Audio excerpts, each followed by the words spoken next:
so this will be the Airdrops guide. Firstly, I'm going to go over what you need to start with, and then I'll go over the frequently asked questions, and then some other questions made by members. And at the end, I've got some bonus tips that I use in order to maximize airdrops. So firstly, what is a crypto airdrop? An airdrop is a marketing strategy that involves sending coins or tokens to wallet addresses or people in order to help promote awareness of a new coin. Small amounts of the new currency are sent to the wallets of active members of the ecosystem for free in return for a small service. This could be retweeting a post, could be using their platform, or completing quests. The goal is to engage potential users and spread the distribution of their coins to stimulate interest and investment in the new coin or service. So, how can you benefit from this? Over the last year, we've seen multiple airdrops of $15,000 plus for just doing a few hours work. Lots of airdrops happen all the time in the range from a few $100s profit up to $25,000 and even more per wallet. We'll be providing guides on each one, so be sure to make the most out of them for an incredible 2024. First of all, I'm just going to go over what you'll need. Now, you'll need a form of being able to buy crypto in the first place if you've never bought crypto. So for me, I use Coinbase. I know other people in the group use crypto.com, but really Coinbase is probably the easiest if you're based in the UK, in my opinion. Of course, you can use whoever you want.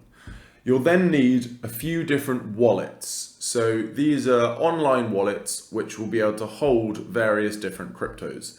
So an example of this would be MetaMask. Now, those of you that were with us in the NFT days, you'll be very familiar with this, and you'll probably still have ETH on your MetaMask. We then also have Kepler, Etzverse, Phantom, and Petros, and each of those are just different wallets that are able to connect to different blockchains. So for example, MetaMask can connect to the Ethereum blockchain, rather than Kepler, which can connect to Osmosis and other blockchains like that. And Etzverse, for example, connects to the Bitcoin network.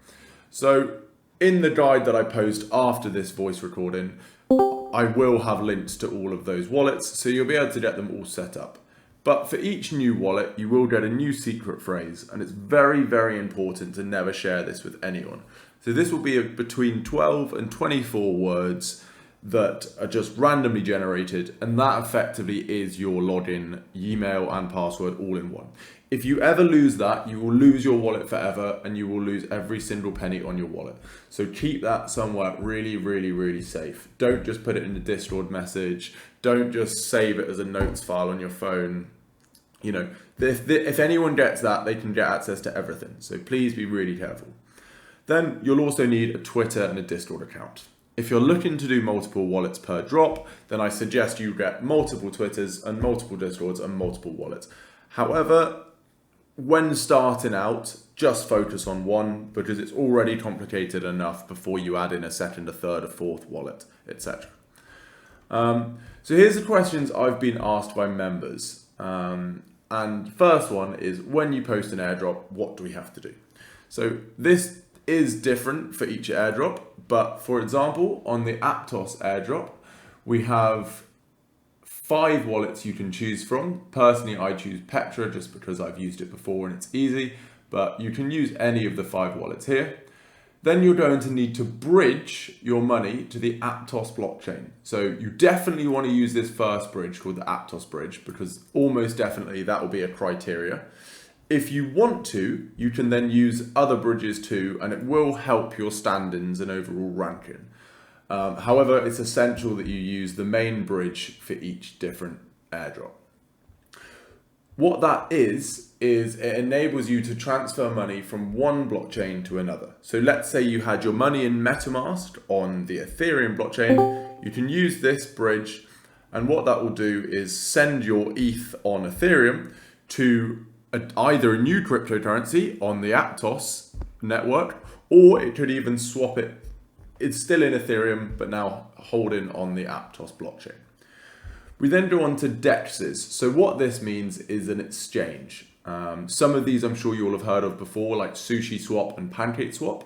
And basically what you need to do is utilize all the different apps on their blockchain. That makes you look like a real person that's genuinely using their service, and you'll be someone that they then want to give the reward to.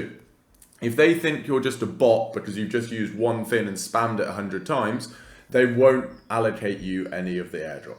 You need to look like a real person, use different swaps, swap from USDC to ETH to Aptos to USDT, just change it all around, and that will help increase your effectively overall score, which then gives you a bigger airdrop. So just use all of these because there's no reason not to. And a quick explanation of how it works: you just click on it like this, it will open up the site, you'll connect your wallet in the top right hand corner, and then you'll literally just swap one to another and go. I will actually do a full video guide on Aptos, so I'm not going to go into it for this video, but that's just a quick explanation of how it works. We then have liquid staking. So this is like a very similar way to how banks work, in the sense that like you give them money or you allocate a proportion of your money to the bank. It was more like how bonds work actually, in the sense that you lock it up for 5 years and then in return you get a much higher interest rate. Now with liquid staking, often you can just lock it up for 24 hours. Obviously in the crypto space it works differently to bonds. But the point is you then get a reward for allocating that service your funds. You can withdraw it, but yeah, just bear in mind, obviously these two here we've looked into, that does not mean that they can't go down. Staking is something that can be considered risky. If the protocol goes down, you would lose all your money that's on your staking site. So I would not advise allocating all of your money to there, but it is a very good way to build points and show you as a real person. So it's definitely worth at least allocating $50 to $100, leaving it for 48 hours, even up to a week if you can, and that will just help your overall profile look more real. We then have derivatives. So this is just like trading futures on any platform, whether that be Binance, and literally all you're going to do is go on that and just buy and sell the crypto. Next, we have lending and borrowing. So that works very similar to liquid staking, aside from you're literally lending someone the money or you're borrowing money. Now, this is considered higher risk with borrowing. The reason being is you can get liquidated. So when I do my full Aptos guide, I'll go into this a bit more and help explain really how it works, just so no one makes a mistake. Next, we have NFT marketplaces. So basically all you're going to do on here is go onto the different marketplaces, buy some random NFTs that are the cheapest ones possible. And that's literally all you've got to do. And then finally, Aptos name service, definitely worth doing that. It's just like we all used to have ENS names back in the day, which is Ethereum name service, costs like $2 and it's literally essential to do. So that's basically what you do when you see me post a guide like this. And that would be the same for, if I just scroll up to wherever the last one is. So Ziki Sync was one of the last ones I posted. Again, exactly the same format. Bridges, you've got mints, you've got liquidity, you've got swaps, which is the dexes. So all you're going to do is go on these different things and effectively interact with the app, and that will then allocate you some of the supply when they launch. So going on to the next question, we have, is it possible to do a step-by-step process when you post an airdrop with images? So I will actually be making a video guide on Aptos. Once I've made a video guide on one of them, you'll be able to do all of them, because quite frankly, they are exactly the same process. It's just you'll be using a different wallet or swapping a different cryptocurrency. But the actual process is exactly the same. So once I've done it with Aptos, you'll be able to see how it works. And then if possible, could you do a step-by-step withdrawal process, please? So for me, my only way of withdrawing it through Coinbase. Not necessarily the most efficient, but it just works so well. And I've never, ever had a problem with it. So that's what I do. I just send the money from whatever wallet I have it in. Let's say it's in MetaMask. I send that to my Coinbase and then you withdraw. If you just got the airdrop, for example, let's say it's ZikiSync and you've just got their token, you could sell that token to Ethereum and then or swap it to Ethereum, send the Ethereum to your Coinbase and cash out into pounds. So that by far is the easiest way of doing that. You eyeing up any other airdrops apart from staking airdrops? So yeah, like I've just said, Aptos is the biggest one at the moment. With the current market crash, it's actually quite a good price to get in, but potentially if you really wanted to try and save a bit of extra cash, you could wait until the 20th, as that's what Ray thinks. However, when you're buying the coin to do these airdrops, the point of it is not to try and get the best entry for the coin. You're not trading the coin. What you're doing is giving yourself a position where you can get access to the airdrop. That's where the value is held. That can be 10, 20 times what you actually put in. So trying to get the perfect entry is not what's needed when doing airdrop, guys. And then finally, starting capital required recommended. So you will have seen we've posted some free airdrops. If I just head back to the Discord, there are some free ones. Are they any good? They are worth doing. Grass actually seems to be doing pretty well. You can sell their token already and you can get quite good money for it. There was Over Protocol, which I know a lot of you have farmed. There was Bera, there's Hot. Yes, they can be decent if you have super low capital. But if you do have the capital to invest, then I would really focus on the paid ones because the payouts for the paid ones are just substantially more. However, Bera is one that I would really do if you, even though it's free. It's only free because it's currently in the testnet phase. When it comes out of the testnet phase, it will then be a paid airdrop. And therefore, if you've done the free section before, they'll see you as like an OG or an old user, and you'll be allocated more tokens when the final airdrop happens. So realistically, you need $1,000 or $2,000. You can start with less. You can start with 200 per wallet, which is enough. So you could start with $200. But in order to really maximize it, about $1,000 gives you then the ability to do about 5 airdrops at once. And the time taken to do 1 to 5 is so minimal because all you're going to do is have all 5 wallets like I do. I have MetaMask, Phantom, Xverse, Unisat, Aptos, Kepler, etc., etc. So I go on one, exchange like 10 times, go on another, exchange 10 times, blah, blah, blah, blah. And that way you qualify for 5 airdrops.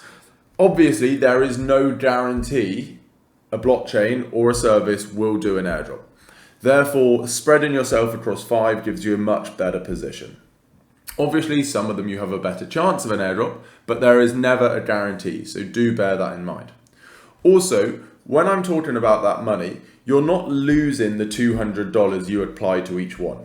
You're just allocating it for the set period of time until the airdrop goes live. You will lose some money on transactions.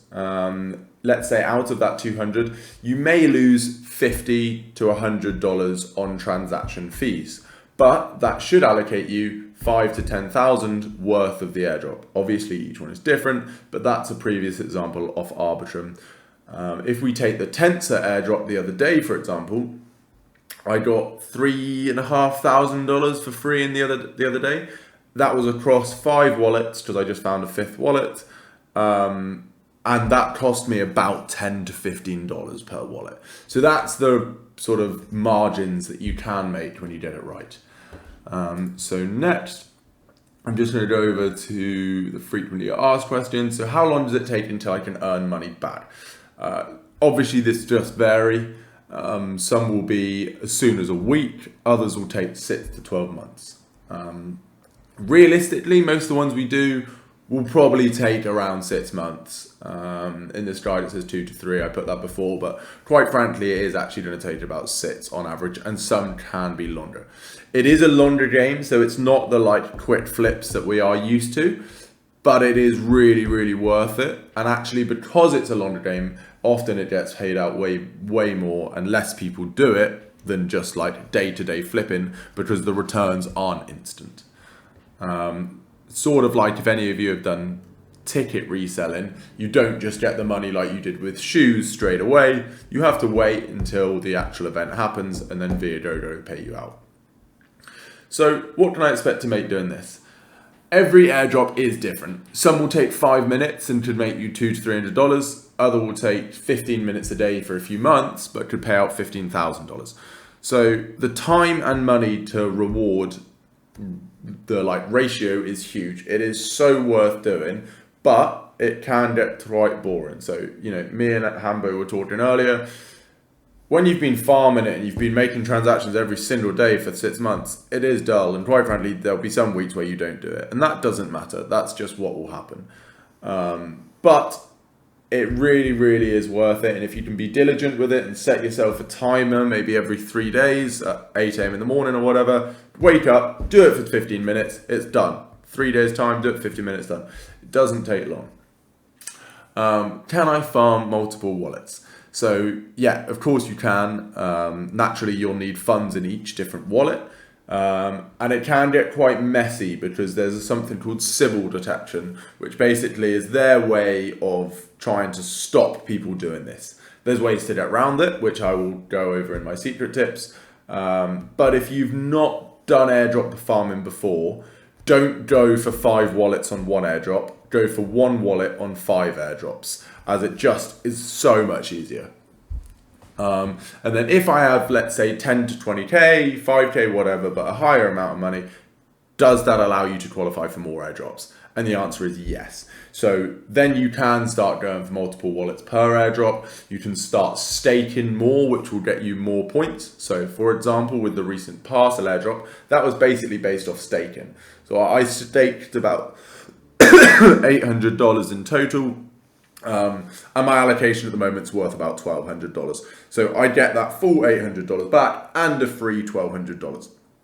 Had I have staked $80,000, for example, I would have got $120,000 free on top of my $80,000 back. So yes, having larger capital does help. Now, finally, to wrap it up, I'm going to go over my secret tips. And number one, and this is not spoken about enough in the community, so I really want you to do this, is go in for the lowest allocation. So what this means is when a crypto or when a project comes to launch their airdrop, basically there is different tiers. So if you've done just a little bit of work, you'll get tier 1. If you've done loads and you've allocated loads of money, you'll get tier 2. Again, even more, and you've completed even more quests, you'll get tier 3. And basically, the higher the tier, the more amount of their token you'll get airdropped. However, the first tier is substantially more than the other tiers for the effort involved. So for example, tier 1, you might get 500 of their token. Tier 2, you might get an extra 300. And then tier 3, you might get an extra 200. So therefore, it's much better to do 10 wallets on tier 1 than it is to do 2 wallets all the way up to tier 3, which also takes a lot more time. So for example, in this, I used Tensor, which just for buying 4 or 5 NFTs got you 402 Tensor, which was the equivalent of $800. And you could do this on any amount of wallets that you wanted. They didn't flag anything, and that seems to be the case with the Solana airdrops. So for any of you that are still farming JUP, which is what I'm farming on a regular basis, do that, do 10 transactions on 50 wallets, because the chances are you'll then get the lowest allocation on every single wallet, as opposed to one wallet trying to get all the way up to rank 100 or whatever else. So for me, that's by far the easiest way of doing it. Sure, if you want to rank them all up, you can, but this is what I have found to be the most efficient so far. Then farm hyped airdrops with real utility. This is so obvious, but it's overlooked by lots of people starting in the game because they see on Twitter there's 50 airdrops they could be doing and they're like, oh, I must do them all. But realistically, if they're about to drop a coin that no one wants, the value of your airdrop is nothing. The way it works is they will produce a coin and the money that you get is not dollars, it's their token. If their token is then worth something because they're a good project, you can then cash it out. But if you've just been airdropped something from a project no one cares about and no one's buying into, your token's not going to be worth any money and you will have wasted the last few weeks or months. So it's way better to just focus on the 5 most hyped ones than trying to mess around with loads of little ones. In my opinion, it's just a waste of time. Finally, avoiding Sybil detection. So this is very easy to do, but it's also very easy to mess up if you get it wrong. So what symbol detection is again, like I explained earlier, it's their way of trying to stop people running multiple wallets. If any of you guys bought shoes back in the day, you know, you had to have completely unique addresses on some sites. You had to have new credit card details, which is why people used Revolut, etc. Basically, you're trying to look like a different person. So if you've got MetaMask, which is a crypto wallet, and you've got 10 wallets in your MetaMask, and you have $5,000 in the first wallet, and you go, okay, I'll send $500 to each wallet, you will get flagged. They will see, okay, this wallet is connected to all the other 9 wallets, they're all banned. Whether if you took that $5,000 and you sent it to Coinbase, or actually any centralized exchange for that matter, and then send it out from there individually to each wallet, the transactions won't get flagged. And that's because when Coinbase send it out, they send it out with hundreds of other transactions, and the Sybil detection won't pick that up. So that is by far the best way. It does cost more in fees, but it is 100% worth doing. Now, after launch, what do you do? Well, almost always there is a big drop in the value of the token straight away. And that's because everyone's selling the allocation they have. That is not always the case, but it is most of the time. Then, if it's a good project, let's take Runestone as an example, which is one that Hambo and I got. When it was airdropped to us, it was worth about $1,500 to $1,800. The price then came down to about $1,400, and then now it's gone up to about $6,000. So what happens is you get that initial drop off, and then if it's a good project, stuff starts getting bought up by buyers, and the project will often then go to more valuable than it was when it was first dropped. So if you think, God, I've come to it late, the price has crashed, if you do genuinely believe it's a good airdrop, the thing is you can do then is hold. Of course, this is different on every airdrop. It's not financial advice. But personally, what I try and do is sell instantly. So you know what time it's going to be the claim. Let's say it's 4 in the afternoon. I am there ready to claim on all my accounts at 4 p.m. We will, of course, post when the claims happen. You then claim your airdrop. You can sell instantly. And then you can look to enter, if you wanted to, at a lower price. If you don't want to and you just want to hold, sure. What I like to do is at least realize some gains so that if the token does go to nothing, I don't feel I've just wasted my time for the last few months. So that's pretty much it in terms of what airdrops are, the questions I've been asked, and my extra tips. If anyone has any more questions, obviously feel free to ask, but I don't think there are any. So I'll wrap it up there. And yeah, for anyone else that needs help, just open a ticket, and I'll also be making a video guide showing exactly how I do the Aptos airdrop, which you can then relay and use on all future drops. All right, cheers guys. Thank you for being the first to notify. Take care and have a nice weekend. Bye.